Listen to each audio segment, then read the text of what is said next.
alone in the shadows. Inside a cozy house on Maple Street. The room is filled with warmth and laughter.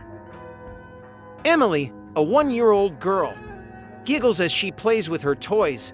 Her parents, Sarah and David, watch over her lovingly. Look at her, David. She's growing up so fast. Our little daughter is quite the bundle of happiness. The family shares a tender moment, basking in the happiness of the present. A sunny afternoon, Emily's family is crossing the street. Suddenly, screeching tires and a loud crash are heard.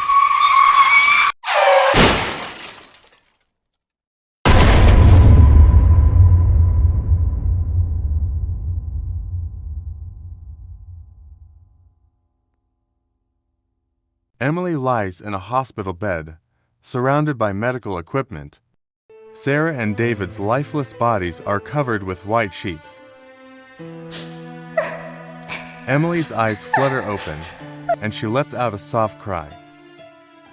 Years pass by in a series of montages, showing Emily's journey through foster care, her struggles to adapt to new environments, and her longing for her parents' love and presence.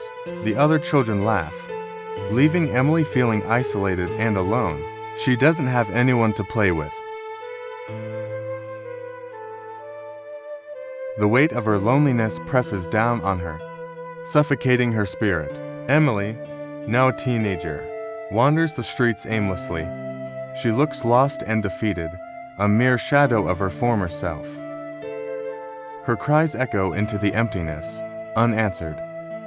Sometimes, the darkest shadows are the ones we carry within ourselves. May Emily's story serve as a reminder to cherish the light and love that surround us. For in their absence, we are truly alone. Help others, help orphans.